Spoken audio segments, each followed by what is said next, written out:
अस्सलाम वालेकुम वरहमतुल्लाहि वबरकातुहू। दोस्तों, आउं आहियां अली हसन अब्बासी। किताब आहे रोशनीअ जे पंध में। लेखक शोभो ज्ञानचंदाणी। सिन्फ़ आतम कहाणी। छापो पहिरियों। छापे जो साल 2013 ईस्वी। छपाईंदड़ माय पब्लिकेशन सखर सिंध। किस्त 11। पोइ जा हाल हर कंहिंखे मालूम आहिनि त आइन ठहियो, इलेक्शन थी, कहिड़ी तरह PNA जी तहरीक भुट्टे साहब जे ॻिचीअ में पइजी वई ऐं संदसि हुकूमत जो तख़्तो ऊंधो कयो वियो। 1973 ईस्वीअ खां वठी 5 जुलाई 1977 ईस्वीअ ताईं वारो दौरु मुंहिंजे ऐं पाकिस्तान जी ज़िंदगीअ में अहम दौरु रहियो आहे। ज़ुल्फ़िकार अली भुट्टो हिन दौर में पाण खे अज़ीम रहनुमा साबित करण जी कोशिशि कई, जंहिंमें हू पाकिस्तान जी तारीख़ में फ़ौज जी मुसलसल मुदाख़लत सबबि नाकाम वियो। ईअं खणी चइजे त पाकिस्तान जी फ़ौज हमेशह सियासतदाननि खे टिशू पेपर तौरु इस्तेमालु कंदी आई आहे ऐं भुट्टो बि अहिड़ीअ तरह इस्तेमालु थियो ऐं पाकिस्तान जी तारीख़ जो क़ुर्बान गाह ते क़ुर्बान थी वियो। भुट्टे पाकिस्तान ऐं सिंध खे हिकु नई अंदाज़ में ठाहिण पियो घुरियो। हिन जे दौर में पाकिस्तान स्टील मिल ठही रास थी ऐं हिकु कारखानो स्पेशल स्टील ठाहिण लाइ पिणु क़ाइमु कयो वियो। इस्लामाबाद खां वठी कराचीअ ताईं रस्तनि जो ॼार विछायाई ऐं ख़ासि करे सिंध ऐं लाड़काणे ज़िले अंदरि वॾो तरक़ियाती कमु थियो। मुअन जे दड़े खे वाया नसीराबाद कराचीअ सां मिलायो वियो ऐं संदसि चवाणी मुअन जो दड़ो इंसान ज़ात जे तारीख़ में एॾो ई अहमियत वारो आहे जहिड़ी तरह फ्रांस में ॾोवरी आहे, जंहिंमें दुनिया भर जी तहज़ीब ऐं तारीख़ जा शाहकार रखियल आहिनि। इन लाड़काणे खे दुनिया में मशहूरु कयो ऐं अमली हैसियत में लाड़काणो पाकिस्तान जो ॿियो गादीअ जो हंधु सॾिजणु लॻो। लाड़काणे ऐं नएं देरे जे गंदे पाणीअ जो नेकाल ज़ेरे ज़मीन करण जो इंतज़ाम कयाई ऐं उन लाइ पाकिस्तान जे ख़ज़ाने ते टके जे मुल्ह जेतिरो बि बार न विधाई। सॼो ख़र्च शुगर सेस फंड मां कयो वियो। मुअन जो दड़ो खां वठी लाड़काणे ऐं नएं देरे ताईं पको ऐं कुशादो रस्तो जोड़ायई। मूं पाण अब्दुल वहीद कटबर खे उन रोड ते 3 फुट खॾा हणाए उन में कमु आंदड़ मटीरियल जो जाइज़ो वठंदे ॾिठो। उनखां सवाइ लाड़काणे खां सखर ताईं कचे रस्ते खे पिणु पको कयो वियो ऐं रुगो लाड़काणे ऐं सिंध में न पर पूरे पाकिस्तान में वॾे पैमाने ते तरक़ियाती कमनि खे मुकमिल करायाई। 1973 ईस्वीअ जो जहिड़ो तहिड़ो आइन बि सभिनी पार्टियुनि जी रज़ामंदीअ सां हिन ई पास करायो। भुट्टे साहब पुराणे सोशलिस्टनि ऐं मुल्हनि ॿिन्हिनि खे राज़ी करण जी कोशिशि कई ऐं उन आइन में सोवियत निज़ाम जी बुनियादी उसूल खे राइज करण लाइ ज़ोर ॾिनो, पर मुल्हनि उन खे नाकाम बणाए छॾियो।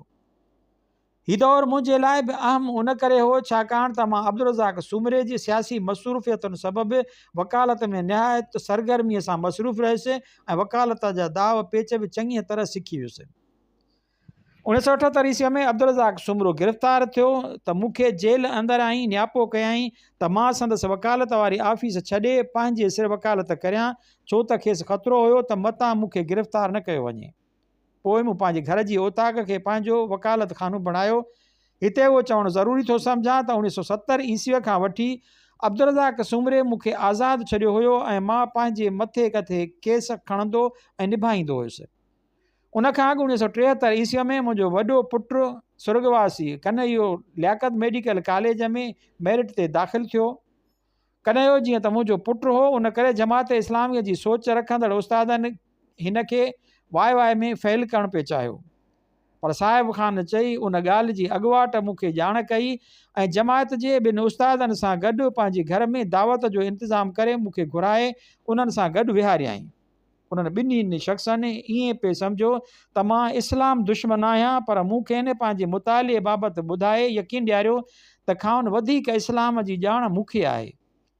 हू हैरान थी मूंखे ॾिसंदा रहिया ऐं आख़िर में यकीन ॾियारियाऊं त कन्हैये सां मेरिट ते इंसाफ़ कयो वेंदो। कन्हैयो मेडिकल लाइ सिलेक्ट थियो त खेसि दाख़िला वठी ॾियण लाइ हैदराबाद मां साणसि गॾु वियुसि ऐं दाख़िला कराए आयुसि। बाद में शेख अयाज़ खे जॾहिं सिंध यूनिवर्सिटीअ जो VC बणाइण लाइ चयो वियो त हू मूंसां सलाह करण लाइ लाड़काणे आयो ऐं चयाईं मूंखे धमकी ॾिनी वई आहे त जेकॾहिं मां VC न थींदुसि त मूं ते नर चाढ़िया वेंदा। हिन जी उहा ॻाल्हि ॿुधी मूंखे चयो जेकॾहिं उहा तुंहिंजी मजबूरी आहे त भली वञी VC थी। वीसी थियण अयाज़ लाइ वॾे एज़ाज़ सां गॾु वॾी आज़माइश बि हुई, छो त उहो सिंध जो क़ौमी शाइर बणिजी चुको हो ऐं क़ौम परस नौजवाननि ऐं हुन मां तवक़ो पे रखी त हू यूनिवर्सिटीअ में GM सैद जो तर्जुमान थी रहे। अयाज़ ईअं न कयो त शागिर्दनि हिन सां बदतमीज़ी बि कई त हथियार बंदि थी हिन जे बंगले ते फायरिंग बि कयाऊं।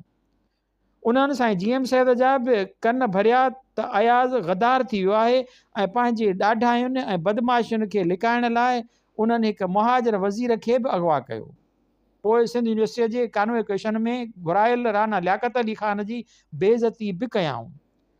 हफ़ीज़ पीरज़ादे खे बि थफाथुफी कयाऊं। उन करे भुट्टे सख़्तीअ सां अयाज़ खे ज़ेरबार कयो त सिंधियुनि खे मोचिड़ा हण, जंहिंजे नतीजे में अयाज़ खे सख़्तु रवैयो अख़्तियार करिणो पियो ऐं उन ई करे हिन जी अञा बि वधीक बदनामी थी। अयाज़ खे हमेशह उहो ज़हन ते भूत सवार रहंदो हो त सभु अदीब हिन जे मथां जासूसी था कनि ऐं फ़ौज खे ग़लति रिपोर्टूं था पहुचाइनि।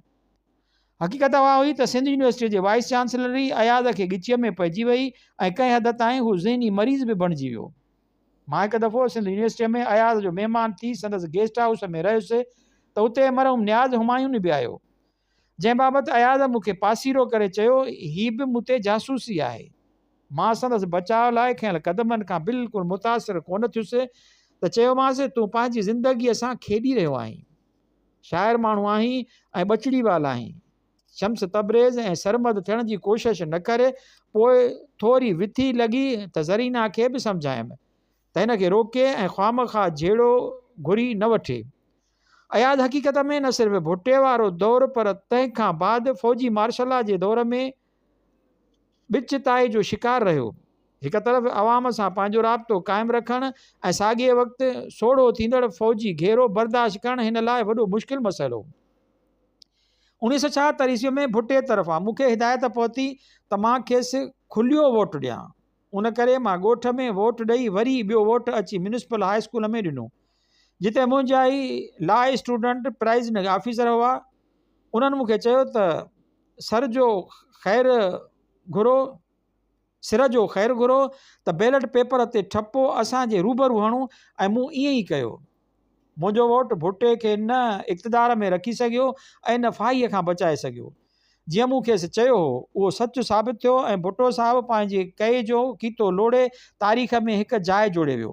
पर बदकिस्मती उहा आहे त पीपल्स पार्टीअ जो अहिड़ो कमज़ोर लॾो विरसे में ॾेई वियो जंहिं लाइ इक़्तिदार में रहणु ऐं हुकूमत करणु ॾाढो मुश्किल साबित थियो। ऐं बावजूदि शहीद जे विरसे जे उन्हनि वोट सवाइ फ़ौज जी बी टीम बणिजण जी ॿियो को इक़्तिदार में अचण जो रस्तो न आहे। हिते मूंखे पंहिंजी वकालत वारे दौर जो ज़िक्र करिणो आहे, जंहिंमें मूं 1970 ईस्वीअ खां वठी 1999 ईस्वीअ ताईं हिकु सरगर्म वकील जी हैसियत में कमु कयो। आइन ऐं क्रिमिनल प्रोसीजर कोड जो बि माहिर थी वियुसि। रेवेन्यू बोर्ड ऐं सिविल लॉ जा केस बि खयमि ऐं क़ाइदे क़ानून मूजिबि हलायमि। उहो सॼो अरसो हारियुनि जो मुफ़्त जो वकील रहियुसि ऐं हारियुनि एकड़ ज़मीन रेवेन्यू बोर्ड डिप्टी कमिश्नर जी कोर्ट मां हारियुनि खे ॾियारियमि।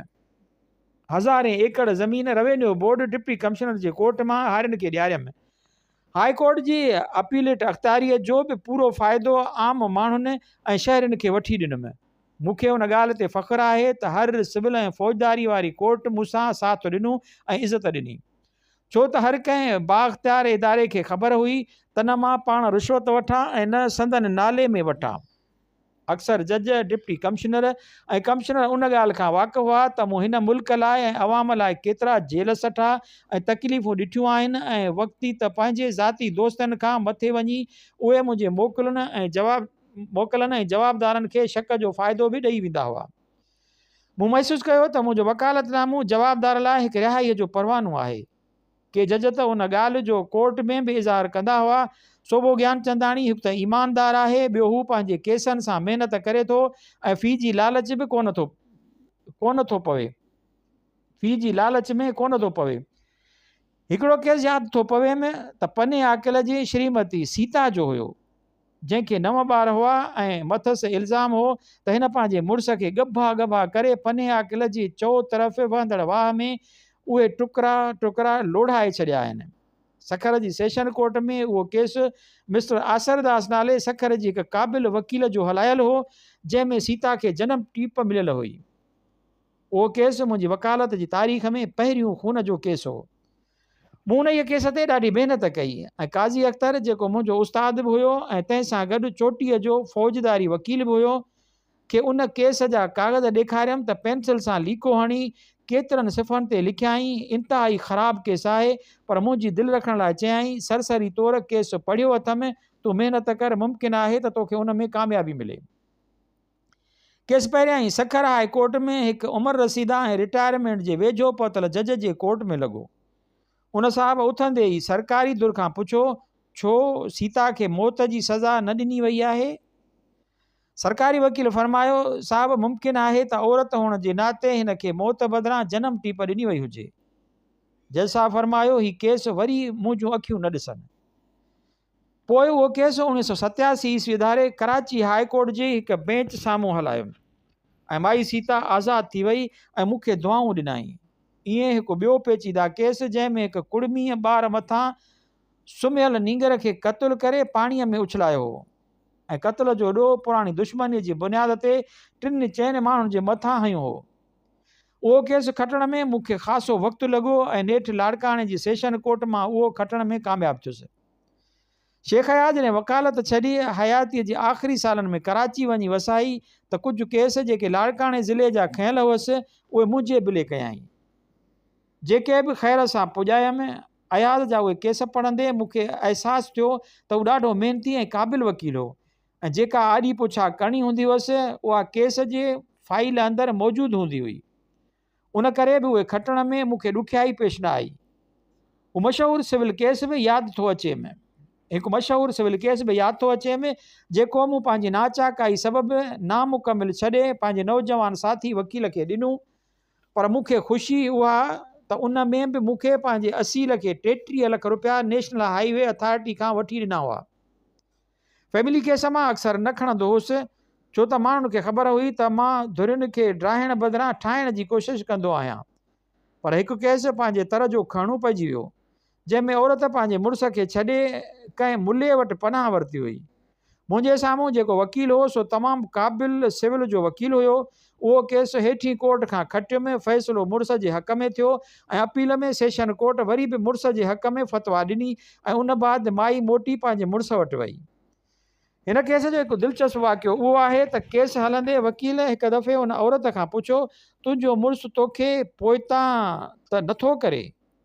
उन ते माईअ भरी कोर्ट में वकील खे बुजो ॾींदे चयो, मां तोखे ईअं काथे चयो? हिकु ॿियो फैमिली केस बि मूं वटि आयो जेको उन लिहाज़ खां मुनफ़रिद लॻो त उन में मुड़ुस हिकु ख़त ज़रिए 3 तलाक़ूं ज़ाल ॾांहुं ॾियारे मोकिलियूं, पोइ ॿारनि समेत धिके उन खे घर मां कढी छॾियईं। उन ई दौर में हिंदुस्तान जी सुप्रीम कोर्ट जे चीफ जस्टिस हिदायतुल्लाह हिकु केस में फ़ैसिलो ॾिनो हो त हिकु ई वक़्तु 3 तलाक़ूं ॾियणु जाइज़ न आहे। इंडिया मुस्लिम लॉ बोर्ड उन फ़ैसिले जी भरपूर साराह कई ऐं पाकिस्तान में बि उन जो वॾे पैमाने ते चौॿोल रहियो। माई मूं वटि हिकु प्रोफेसर जी मार्फत उहो केस खणी पहुती त मुंहिंजे ज़हन में घंटी वॻी ऐं हिकदमि जस्टिस हिदायतुल्लाह वारो फ़ैसिलो ज़हन ते तरी आयो। माई खां पुछियुमि, 3 दफ़ा तलाक हिकु वक़्तु जाइज़ आहे ऐं उहा हिकु शुमार थींदी, उन करे तूं मूंखे पंहिंजे मुड़ुस जे घर वञी सघी थी? केस हलाइण बजाए चवीं त तुंहिंजे मुड़ुस सां ॻाल्हाए ऐं खेसि सम्झाए तुंहिंजो सरचाव कराए छॾियां ऐं तुंहिंजे फ़ी जी लालच मूंखे कोन आहे। तूं मुंहिंजी धीअ बराबरि आहीं। रोई वेठी चयाईं, ठीकु आहे, तव्हां भले मुंहिंजे मुड़ुस सां ॻाल्हायो। ॿिए ॾींहुं मुंहिंजी संदसि मुड़ुस ॾांहुं वञण खां अवली प्रोफेसर अची ॿुधायो माई बचन समेत पंहिंजे मुड़ुस जे घर मोटी वई आहे ऐं मुड़ुस जो हिन सां ठाह थी वियो आहे। प्रोफेसर ठाह जो किसो ईअं ॿुधायो त माई जीअं मूं वटां मोटी हुई ऐं बाज़ार मां लंघी रही हुई त ॿारनि पीउ खे उतां गुज़रंदे ॾिसी वरितो ऐं शइ वठी ॾियण जी फरमाइश कयाऊंसि। हिन ॿारनि खे शइ वठी ॾिनी ऐं पोइ पाण सां वठी उन्हनि खे घर हलियो वियो। माई जो उहो ॾिठो त बिना सोचण जे उहा बि उन्हनि जे कढ हली वई। 1973 ईस्वीअ में दीवान निर्मल दास असांजी ज़ुबानी ऐं लिखत में नोटिस ॾिनो, मां पंहिंजे पुटनि जूं शादियूं करे रहियो आहियां तंहिं करे 6 महीननि अंदरि मूं वारी जाइ जिते असां मसवाड़ ते रहंदा हुआसीं ख़ाली करे मुंहिंजे हवाले करियो। निर्मल दास सां सिक जो रिश्तो हो। हिन पंहिंजी नई ठहियल जाइ जो मथियों हिसो असांखे मसवाड़ ते ॾेई वॾो कुर्ब कयो। उन करे असां नई जाइ जी ॻोल्हा में लॻासीं। दलालनि खां पतो पियो त मंज़ूर आराई जाड़ल शाह महले में जाइ विकिरो करे रहियो आहे ऐं उन लाइ डॉक्टर रोशन अली शेख 60,000 जी आछ करे चुको आहे। असां कोशिशि कई ऐं दलालनि जी मार्फत उन सां ॻाल्हायो। हू 90,000 रुपयनि ते जाइ ॾियण लाइ तयारु थी वियो, पर जाइ ख़ाली करण लाइ 6 महीननि जो मुदो वरिताई ऐं अहिड़ी पकी एग्रीमेंट थी वई। जाइ जा कागज़ चकास करण ते पतो पियो त जाइ संदसि नंढे भाउ तरफ़ां खेसि गिफ्ट करे ॾिनी वई हुई, जेको उन वक़्तु फैसलाबाद में रिहाइश पज़ीर हो। सिविल वकील खां पुछा करण ते मालूम थियो त इस्लामी ला मुताबिक़ गिफ्ट करे ॾिनल जाइ पुराणो मालिक वापसि वठी सघे थो। उन सूरत हाल में मां लाड़काणे जी चोटीअ जे सिविल वकील ऐं ज़ाती दोस्त इलाही बख़्श केयर सां सलाह कई, जंहिं चयो जाइ वठी छॾियो, बाक़ी कानून साम्हूं असां वकील ॾींदासूं ऐं तुंहिंजा ऐं केवल राम जा हथ बि वॾा आहिनि। ऐं पोइ मंज़ूर आराई थोरो अॻु भरो हिकु जाइ वठी ठहिराइणु शुरू कई ऐं असांखे जॻह जो कब्ज़ो मुक़ररु वक़्तु गुज़रण खां पोइ बि लवाईंदो रहियो। उन वक़्तु मंज़ूर आराई म्यूनिसिपल कमेटीअ जो आरज़ी मेंबर ऐं इलाही बख़्श केयर बि हिन वांगुरु ई आरज़ी मेंबर हुयो। जंहिं हिकु रस्ते जे ठहण जे सिलसिले में थींदड़ मीटिंग में मंज़ूर आराईअ पारां जान महमद जूणे जो रोड लाइ पेश कयल रिथ ते खेसि चयो, तूं छाजे लाइ थो उन जो फ़िक्र करीं, सोबे खे जाइ जो कब्ज़ो ॾे त उहो रोड हू पंहिंजी कोशिशि सां पाण ई ठहिराईंदो। उन ॾींहुं सिज लथे खां थोरो अॻु मंज़ूर आराई न्यापो मोकिलियो, जाइ जो अची कब्ज़ो वठो। हिन जाइ जो कब्ज़ो त ॾिनूं, पर 2 कमरा 2 महीननि लाइ उहो चई असां खां वरिताई त मुंहिंजी जाइ ठही बीहे त ख़ाली करे वेंदुसि। कब्ज़े वठण जे ॿिए ॾींहं ते असां ॻोठां कुड़मी घुराया, जन मसवाड़ी जॻह मां असांजो सॼो सामान ढोए असांखे जाइ में धणको कयो। 1-2 ॾींहंनि खां पोइ मंज़ूर आराई जाइ जो पको दस्तावेज़ लिखी ॾियण लाइ असां सां वरी फ़ॾो कयो। उहो फ़ॾो ईअं हो त उहो असां खां कब्ज़े ॾियण वक़्तु 60,000 त वठी चुको हो, बाक़ी रहियल 30,000 ॾेई असां खां उस जाइ लिखाइण पियो चाही त हिन चयो 30 न, मूंखे 40,000 खपनि, जो जाइ जो मुल्ह 1 लख रुपया आहे। घणी झिग झिग बदिरां असांखे 40,000 ई ॾिना ऐं हिन पोइ पको दस्तावेज़ करे ॾिनो। 1 लख रुपया हुनखे ॾियण खां पोइ असांखे वधीक 25,000 रजिस्ट्रेशन लाइ बि ख़र्च करणा पिया, न त चयो पियो वियो मतां सरकार कंहिं वक़्तु उनखे सरकारी मिल्कियत चई कब्ज़ो न करे वठे। मंज़ूर आराई 2 महीननि लाइ वरितल कमरनि जो कब्ज़ो बाद में 6 महीननि में मुश्किल सां छॾियो। 1969 ईस्वीअ में ओचितो हिकु ॾींहुं 15-16 क़ौमी असेंबलीअ जा बंगाली मेंबर मुंहिंजे ॻोठ अची निकिता। पुछियो मान त कीअं आया आहियो, त चयाऊं त मोहन जो दड़ो ॾिसण आया हुआसीं, जिते यादि आयो त टेगोर अव्हां खे मोहन जो माण्हू कोठियो हो, उन करे असां ज़रूरी सम्झो त तोखे बि ॾिसंदा वञूं। बाद में मूं उन्हनि खां अहवालु वरितो त ॿुधायऊं त मुजीब रहमान पाकिस्तान खे ख़तमु करे बांग्लादेश ठाहिण लाइ कोशिशि करे रहियो आहे। पुछियो मान त मौलाना भाषानी कहिड़े पासे आहे? चयाऊं मौलाना हमेशह वांगुरु फिरती गिरती सियासत करे रहियो आहे ऐं चवे थो त बांग्लादेश रिपब्लिक हीरो आमी चाही सोत शिरतरता, यानी मूंखे मुकमिल आज़ादी खपे, रुगो मुजीब वारनि 6 पॉइंटुनि जी घुर्ज न आहे। मां उन्हनि मां हिकु कुराड़े बंगाली कामरेड खां पुछियो, तुंहिंजी उमिरि केतिरी थींदी? हू जवाबु ॾियण बजाए मूं ॾांहुं ताजुब मां ॾिसणु लॻो त मूं सम्झी वरितो त हिन मुंहिंजी ॻाल्हि न सम्झी आहे। तॾहिं खां उस बंगालीअ में साॻियो सुवालु पुछियुमि। बंगालीअ में वराणियाई 73 साल। पोइ हिकु ॿिए कामरेड खां पुछियुमि त हिन ॾे इशारो कंदे चयाईं हीउ असांजो झूने में झूनू मेंबर आहे। पोइ खिली मूंखे टोकींदे चयाईं तुंहिंजी उमिरि अञा 65 मस थींदी। हिन कचहरीअ में हू हैरान थिया त मूंखे एॾी बंगाली कीअं पे आई, जंहिं ते मूंखे नागाह कयो त मां टेगोर जो शागिर्दु रहियो आहियां ऐं 2 साल शांति निकेतन में गुज़ारिया अथमि, जंहिं करे बंगाली चङी अचे थी। साॻे ॾींहं ते शाम जो हू चांहि पी पंहिंजे आंदल कार में सवार थी रवाना थी विया।